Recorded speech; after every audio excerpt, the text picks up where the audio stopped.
Bonjour tout le monde, bienvenue pour une nouvelle vidéo. Alors tout d'abord je m'excuse pour la longue absence car c'était les vacances et j'en suis sincèrement désolée.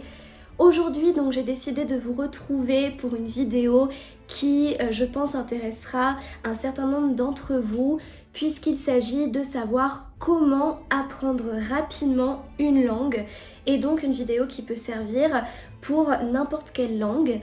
Alors je pense sincèrement qu'il y aura beaucoup de choses, beaucoup de conseils que je vais vous donner que vous connaissez déjà, mais au final il s'agit en fait de conseils qui sont vraiment utiles et que si vous adoptez comme il se faut, vous verrez que vous allez vraiment progresser dans l'apprentissage de la langue que vous souhaitez apprendre. Et donc on commence dès maintenant. Tout d'abord, donc il n'y a pas de secret, la première manière et la plus efficace, vraiment ça a été démontré, d'apprendre une langue, c'est de lire dans la langue étrangère. Et alors donc quand on dit lire dans la langue étrangère, il y a deux possibilités. La première donc c'est lire des ouvrages bilingues avec traduction française, traduction partielle ou totale. Et on peut citer notamment la collection Tiptong qui est une collection de romans qui passent progressivement du français à une langue étrangère. Alors à ma connaissance, on a surtout des Tiptong pour l'anglais, l'espagnol, l'allemand et l'italien, mais j'imagine qu'aujourd'hui il doit y avoir aussi d'autres langues qui sont proposées. Et donc c'est vraiment très efficace puisque c'est l'occasion donc de s'immerger dans ces romans qui sont vraiment très courts, généralement pas plus de 150 pages, 200 pages, et qui sont des romans d'aventure, très souvent d'adolescents qui partent dans un pays étranger et qui sont un peu comme nous, c'est-à-dire qui sont en train d'apprendre une langue étrangère et qui doivent donc essayer de se débrouiller avec les moyens qu'ils ont. Donc vraiment très efficace pour apprendre une langue, commencez avec des Tiptong et vraiment vous avez pas mal de langues qui sont proposées. Ensuite donc pour les plus expérimentés, mais là il faut quand même avoir des bagages, des connaissances assez solides pour pouvoir se lancer, c'est de lire un ouvrage vraiment dans la langue étrangère.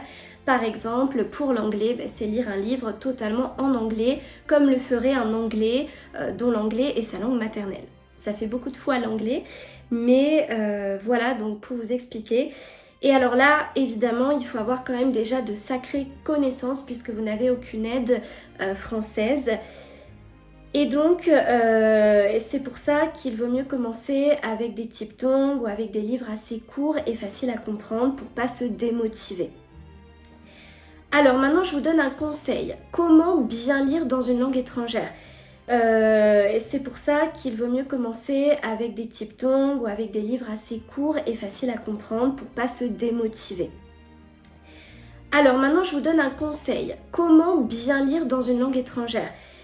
Alors généralement ce que les enseignants vous disent c'est d'avoir toujours un petit dictionnaire avec vous et moi je le recommande aussi.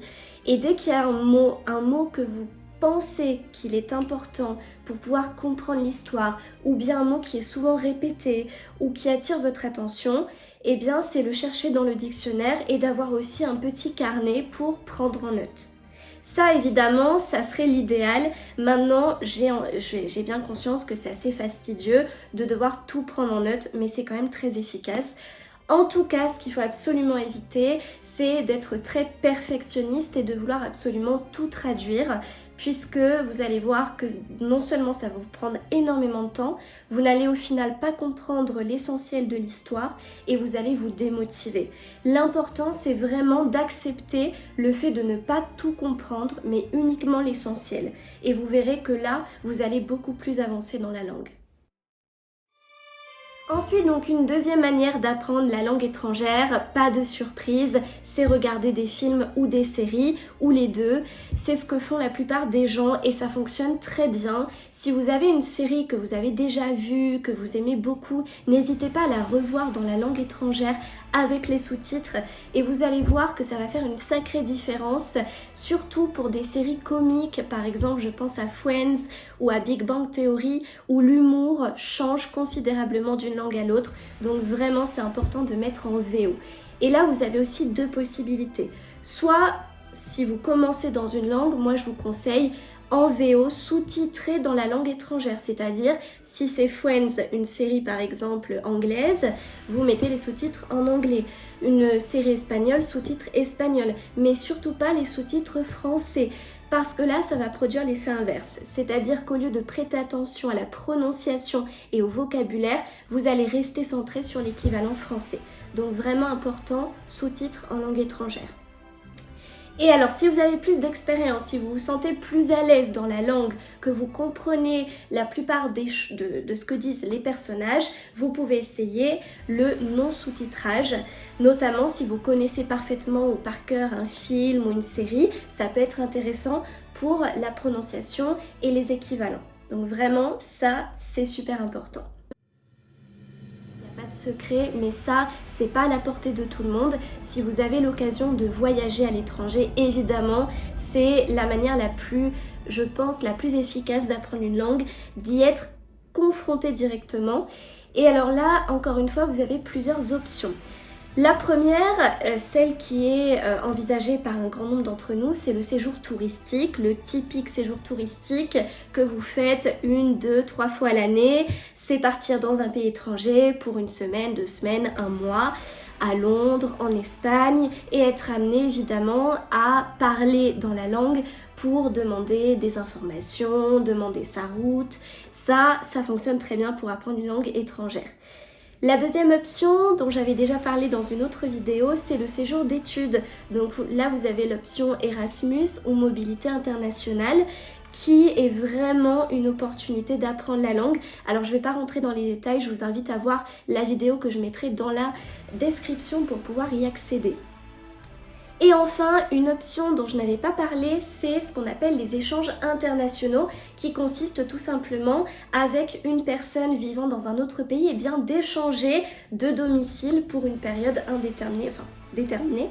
Généralement, ça peut être 1 semestre ou 1 année, et c'est l'occasion évidemment de faire des rencontres et de parler une nouvelle langue.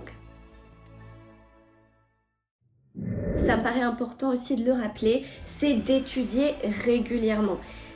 Là, c'est vraiment super important, régulièrement. C'est-à-dire que ça sert à rien d'apprendre pendant 5 heures la théorie, c'est pas ça qui va vous permettre d'apprendre parfaitement une langue. Ce qui est important, c'est de faire régulièrement pour pas perdre les habitudes que vous aurez acquises. C'est-à-dire, par exemple, tous les jours, faire 10 minutes, un quart d'heure, on révise un petit peu, on s'entraîne à écouter, et c'est comme ça que progressivement le cerveau va accumuler, va acquérir des informations précieuses que vous allez par la suite conserver.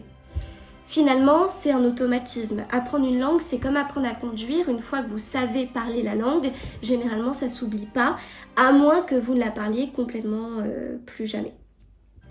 Et alors là, étudier régulièrement, donc ça peut se faire de manière autodidacte, c'est l'avantage, à l'aide d'ouvrages. Alors ça peut être des livres de grammaire, des manuels que vous pouvez vous procurer en bibliothèque, dans un supermarché, enfin voilà, il y a énormément de manières maintenant de se procurer ces ouvrages. Ça peut être aussi en prenant des cours particuliers, donc ce que je fais personnellement, donner des cours particuliers.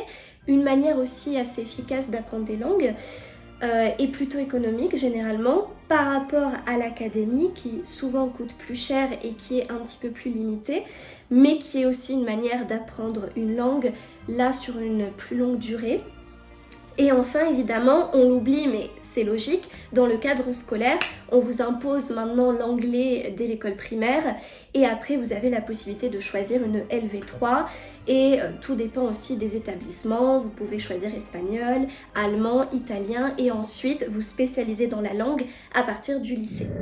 Donc pour résumer, qu'est-ce que je pourrais vous dire? Pour apprendre rapidement une langue, vraiment le secret c'est d'être motivé, curieux et désireux d'apprendre. Vraiment très important, une personne qui a aucune motivation ne pourra jamais y parvenir et ça on le sait, c'est valable pour tout. Ensuite, c'est de s'impliquer au maximum pour y parvenir. Il y a vraiment énormément de manières d'apprendre rapidement une langue et il faut vraiment s'approprier tous les moyens qui sont à notre portée pour apprendre la langue. Ça peut être donc se procurer des DVD, des livres, aller à la bibliothèque, échanger avec des amis internationaux, ça peut être aussi avec ses enseignants ou même avec sa famille. Il y a vraiment énormément de manières. Et enfin, s'ouvrir à de nouvelles cultures. On s'en rend même pas compte, mais finalement, il y a des fois, il n'y a même pas besoin de voyager pour pouvoir parler dans une autre langue. Sur Internet, de plus en plus, on parle en anglais, que ce soit les jeux vidéo, les réseaux sociaux, que ce soit au sein de l'école, de l'université, vous avez aussi des étudiants internationaux, prendre contact avec des associations culturelles. Voilà donc un tas de conseils que je peux vous donner pour vraiment vous améliorer dans l'apprentissage d'une langue. J'espère que cette vidéo vous aura plu et vraiment ça m'a fait très plaisir donc de faire cette vidéo, j'y tenais. Et on se retrouve donc pour une prochaine vidéo qui sera consacrée à nouveau donc à une leçon de langue. Ciao ciao!